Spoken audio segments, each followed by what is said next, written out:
जय हिंद दोस्तों, आपका स्वागत है मेरे YouTube channel banker for you में। दोस्तों, इस वीडियो से हम एक नए सीरीज की शुरुआत करने वाले हैं।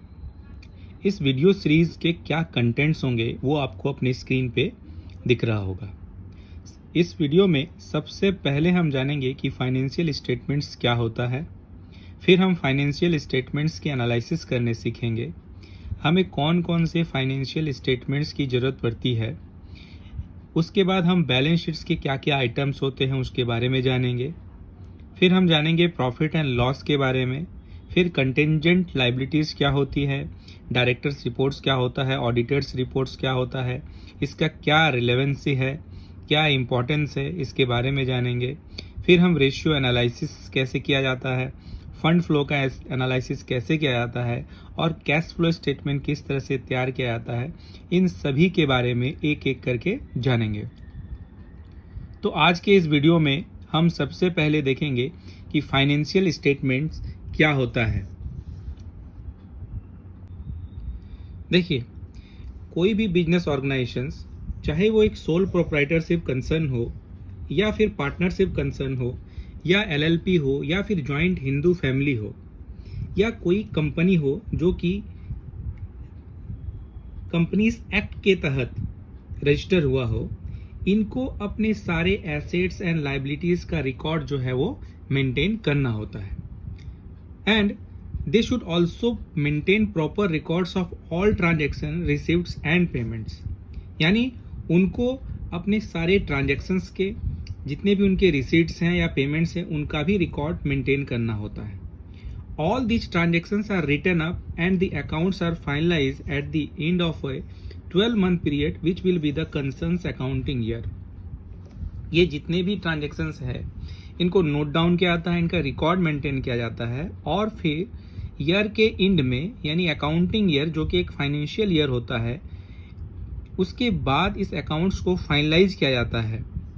This accounting year of a concern need not necessarily synchronize with the calendar year। कहने का मतलब यह है, ये जो अकाउंटिंग ईयर होता है, ये जो कैलेंडर ईयर है, जैसे जनवरी से दिसंबर, जरूरी नहीं कि जनवरी से दिसंबर हो, है ना। नॉर्मली जो अकाउंटिंग ईयर होता है वो फाइनेंशियल ईयर उसको हम कहते हैं, जो कि अप्रैल से लेकर के मार्च तक का होता है। The period of the accounting year can be reduced और increased with the permission of the appropriate authority. Appropriate authority के परमिशन से अकाउंटिंग ईयर को कम या ज़्यादा किया जा सकता है। On finalising the accounts, a statement of profit and loss account and balance sheet is drawn up. जब इन अकाउंट्स को फाइनलाइज किया जाता है उसके बाद हम दो तरह के स्टेटमेंट जो है वो प्रिपेयर करते हैं। एक है प्रॉफिट एंड लॉस अकाउंट और एक है बैलेंस शीट। देखिए, जैसा कि कहा गया है, इंटिटी चाहे कोई भी हो, उसका कंस्टिट्यूशन चाहे कोई भी हो, प्रॉफिट एंड लॉस स्टेटमेंट और बैलेंस शीट इसको प्रिपेयर करना ही पड़ता है। और बैंक्स इन दो स्टेटमेंट्स को एनालाइज करती है जब बैंक को कोई भी क्रेडिट फैसिलिटी देनी होती है तब। Though the context of the financial statement is uniform for all entities, we are now giving more insight of the financials of the corporate account, that is private and public limited companies। Generally जो financial statements के जो items होते हैं वो सभी entities के लिए एक जैसा होता है। मतलब उसके जो टर्म्स होते हैं वो सेम एप्लीकेबल जो है वो सभी तरह के कंस्टिट्यूशंस के लिए होते हैं, चाहे वो प्रोप्राइटरी कंसर्न हो, पार्टनरशिप कंसर्न हो, एलएलपी हो या जॉइंट हिंदू फैमिली हो। कॉर्पोरेट अकाउंट्स के फाइनेंशियल्स का एग्जांपल लेंगे। देखिए, बैलेंस शीट एंड प्रॉफिट और loss accounts are different in character. Balance sheet और प्रॉफिट और लॉस अकाउंट जो है, इन दोनों का ही कैरेक्टर अलग अलग होता है। Profit and loss account shows the result of operation of the concern for a given period, whereas balance sheet depicts the position of asset and liabilities of the concern as on a particular day।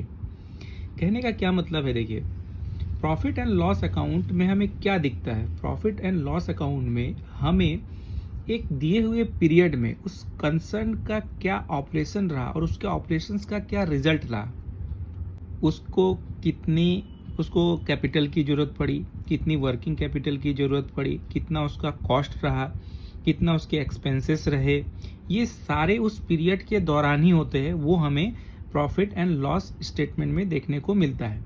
जबकि balance sheet में जब से वो firm work करना शुरू किया है तब से लेकर के एक पर्टिकुलर डे तक उसमें क्या एसेट्स और लाइबिलिटीज़ एक्यूमुलेट हुए हैं वो सारे डिपिक्ट्स होते हैं, वो सारे शो किए जाते हैं। और वो पर्टिकुलर डेट जो है वो जनरली एज ऑन 31 मार्च होता है, जो कि फाइनेंशियल ईयर का एंडिंग डेट होता है। The position of asset and liabilities of a concern is influenced by its operation during a given period. कहने का यह मतलब है कि बैलेंस शीट जो है वो किससे प्रभावित होती है? किसी बिजनेस यूनिट का परफॉर्मेंस, उसका ऑपरेशन एक गिवन पीरियड में क्या रहा, क्या वो कंपनी लॉस में रही या प्रॉफिट में रही, मतलब क्या उसका ऑपरेशन रहा, उस ऑपरेशन के ऊपर में ही बैलेंस शीट जो है वो निर्भर करता है। Financial statements are the most important supplier of data and information about borrower's financial affair। जो फाइनेंशियल स्टेटमेंट्स होते हैं, जैसे कि ये प्रॉफिट एंड लॉस अकाउंट हुआ या बैलेंस शीट हुआ, ये सबसे इम्पॉर्टेंट डेटा सप्लायर होते हैं। यानी हमें किसी कंपनी के फाइनेंशियल हेल्थ के बारे में किससे पता चलता है? तो उसके फाइनेंशियल स्टेटमेंट से ही पता चलता है। एक फाइनेंशियल स्टेटमेंट्स एक बैंकर को इस चीज़ के लिए इनेबल करता है कि वो उस यूनिट के फाइनेंशियल हेल्थ को अच्छी तरह से देख सके और एक अच्छा क्रेडिट डिसीजन ले सके। ये सारी चीज़ें जो है वो फाइनेंशियल स्टेटमेंट से ही पता चलता है। Good lending decision essentially means lending to an enterprise with sound financial health while person behind it have strong personal qualities। Good lending decision का मतलब क्या होता है कि हमने लैंडिंग करने से पहले उस यूनिट का जो फाइनेंशियल हेल्थ है उसको अच्छी तरह से देख लिया है, उसकी ऑपरेशंस को देख लिया है। मतलब हम इस कंक्लूजन पे पहुंच चुके हैं कि ये यूनिट जो है वो पीछे से ही अच्छा काम कर रहा है, इसमें ग्रोथ है, इसमें प्रॉफिटेबिलिटी है। साथ ही साथ हमें ये भी देखना होता है कि जो लोग इसके प्रोमोटर्स हैं, जो लोग इस कंपनी को चला रहे हैं, उनकी पर्सनल क्वालिटीज़ कैसी है। यानी हमें ये भी इंश्योर करना होता है, तभी जा कर के एक अच्छा लैंडिंग डिसीजन जो है हम ले सकते हैं। Depending upon the constitution of the unit the financial statement will be drawn. Financial statements को जब बनाते हैं तो वो किस पे डिपेंड करता है? तो वह उस यूनिट के कंस्टिट्यूशंस पर डिपेंड करता है। जैसे कि क्या वो बिजनेस यूनिट इंडिविजुअल है या प्रोप्राइटरशिप कंसर्न है, पार्टनरशिप है या फिर प्राइवेट लिमिटेड कंपनी है, पब्लिक लिमिटेड कंपनी है, क्लब है, सोसाइटी है, ट्रस्ट है या कोई भी बॉडीज जो कि अलग किसी एक्ट के तहत इनकॉर्पोरेट हुआ है। चूँकि यहाँ पे हम बात एक कंपनी के फाइनेंशियल स्टेटमेंट के बारे में कर रहे हैं, इसलिए as per section 2 sub section 40 of companies act 2013 यहाँ पे एक कंपनी के लिए एप्लीकेबल फाइनेंशियल स्टेटमेंट्स की लिस्ट दी हुई है। तो जो पहला है वो है profit and loss account for a period, generally a year. Profit and loss account prepare होता है, वो एक साल के लिए होता है, एक फाइनेंशियल ईयर के लिए होता है।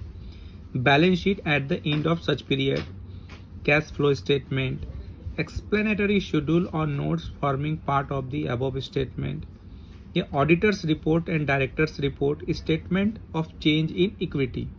तो ये जो स्टेटमेंट्स यहाँ पे लिखे हुए हैं यह एक कंपनी के लिए एप्लीकेबल है।